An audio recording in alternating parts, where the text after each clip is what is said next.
Olá, queridos! Sejam muito bem-vindos a mais um vídeo desse canal e hoje o nosso assunto é café, respondendo a uma dúvida que me foi enviada por um de vocês, que diz o seguinte: Doutora Ana, vi que café piora a ansiedade. Toda pessoa ansiosa tem que suspender o café?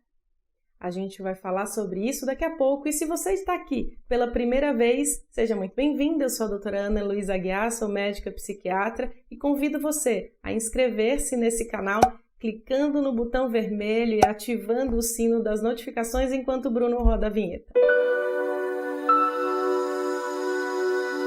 Bom, antes de responder a essa pergunta, se todo ansioso tem que suspender o café, a gente precisa ter o seguinte raciocínio.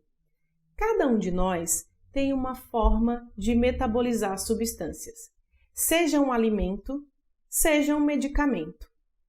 Existem pessoas que passam mal com alimento, pessoas que passam mal com comidas que rotineiramente a gente come, e pessoas que tomam medicamentos e passam muito mal com uma variedade muito grande deles, e outras pessoas que podem tomar qualquer coisa e nada sentem. O que determina isso é a nossa metabolização. A metabolização de uma substância é determinada também pelas nossas enzimas. Enzimas são proteínas que nós temos que atuam intermediando e inclusive alterando velocidades das reações que acontecem no nosso corpo. Por conta das enzimas, a gente metaboliza ou rapidamente ou lentamente uma determinada substância. E é exatamente falando de metabolização rápida e de metabolização lenta que entra o nosso entendimento sobre o café e ansiedade. Café é naturalmente estimulante.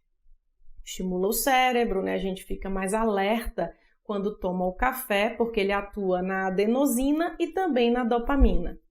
Mas algumas pessoas, vocês já perceberam que o café só dá prazer, mas não gera nenhum tipo de desconforto e para algumas pessoas ela se sente com sudorese de mãos, com palpitação ou até um desconforto que ela nem sabe descrever, mas ela sabe que foi depois que ela tomou café?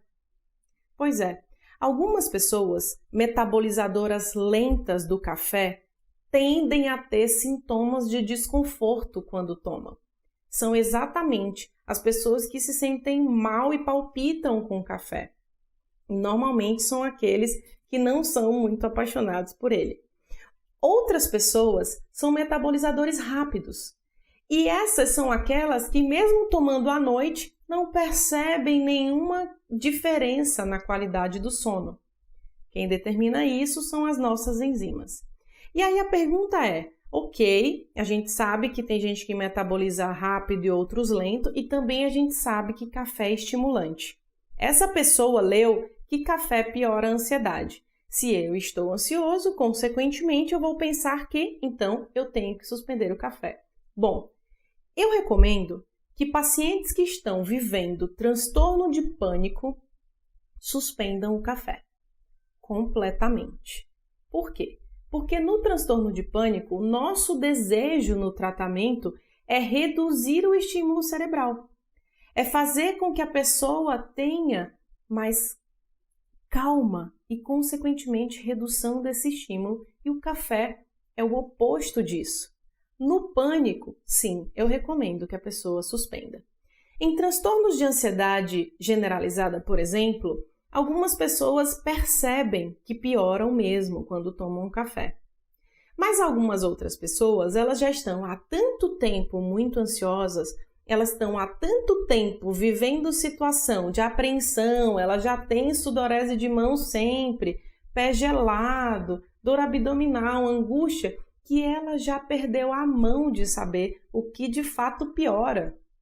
Porque a pessoa começa a se misturar com o sintoma, né? Ela já não consegue fazer essa diferenciação e muitas vezes nem percebe o que de fato piora. Nesses casos, se você tem um quadro desse, eu recomendo a redução da quantidade de café. E eu vejo isso, gente, no consultório, eu vejo isso direto com os pacientes. consomem bastante café, já não percebem o que deixa mais ansioso porque está o dia todo, mas começa a reduzir o consumo e vai percebendo que vai ficando muito mais calmo. E fica mesmo mais calmo, porque esse estímulo diminuiu. Aí você diz, ai meu Deus, mas agora ela está dizendo para eu tirar o café, eu amo café. Sim, vamos pensar o seguinte, eu sei que você ama café, eu também amo café. Então, vamos fazer de forma gentil. Eu te convido a reduzir, e eu estou dizendo você que se sente muito ansioso o dia inteiro, tá? Ou se sente muito ansiosa o tempo todo, a reduzir a quantidade primeiro.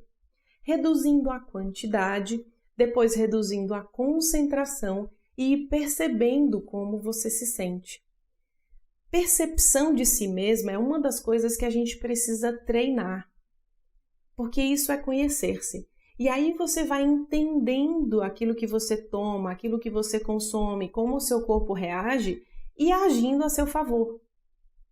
Não é todo mundo que tem ansiedade, que se sente ansioso, que precisa fazer isso. Isso é focado em pacientes de transtorno de ansiedade generalizada e transtorno de pânico. Respondendo à pergunta de forma bem objetiva, transtorno de pânico eu recomendo a retirada mesmo do café. No transtorno de ansiedade generalizada, a redução gradativa e percepção do quanto você vai melhorando ou não. Por quê? Porque a pessoa não sabe se ela é de fato um metabolizador lento, um metabolizador intermediário, um metabolizador rápido. E, portanto, essa tentativa, esse treino, esse teste empírico, pode fazer com que você conheça como que o seu corpo reage a isso. Eu falo de cafeína lá no livro Ansiedade Controlada e realmente explicando esse sistema, porque a gente, quando tem algo que a gente consome a vida inteira e que a ansiedade já se misturou aí com sintomas do dia a dia, dificilmente a gente consegue pensar que isso pode ser um fator de piora.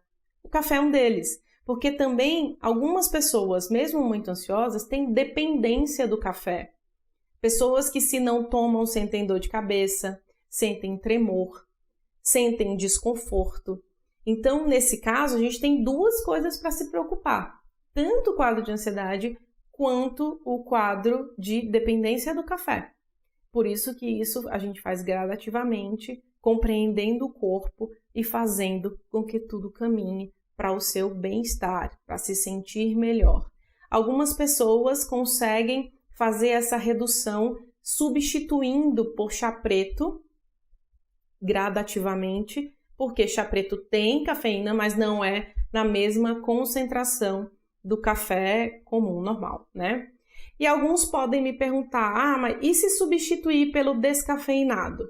No caso de quem sofre de transtorno de pânico, eu peço para tirar até o descafeinado. Se você não tem pânico e tem dificuldade nessa redução, tem percebido que em seu caso é recomendável fazer isso, o descafeinado pode ser uma ótima opção, porque ele não é 000 cafeína, né? Mas ele diminui muitíssimo a concentração e já pode te ajudar e normalmente tem um gosto muito parecido. E a gente sabe que o gosto é extremamente importante quando a gente usa alguma coisa e que está acostumado com aquilo e entra ali no nosso circuito de recompensa, de prazer e diz pra gente que aquilo é gostoso, que aquilo é ótimo e que gera uma sensação boa no corpo. Quero deixar claro que eu não sou contra café, eu amo café. Eu estou falando especificamente desses quadros, tá? Pensando em redução de estímulo. O café por si tem um monte de coisas boas, um monte de fitoquímico, coisas que fazem bem pra gente. Um cafezinho é sempre muito bom, mas em alguns casos a gente tem que pensar sobre isso, certo? Espero que esse vídeo te ajude e que ajude outras pessoas que você vai compartilhar agora aí nos seus grupos, no seu WhatsApp, e convido você a inscrever-se e curtir esse vídeo. Se você não viu os outros vídeos que eu já fiz aqui sobre, inclusive, estimulantes, vai ficar aqui nesse card que eu falei da cafeína, mas falei de alguns outros que podem te interessar. E eu te aguardo no nosso próximo vídeo. Até lá!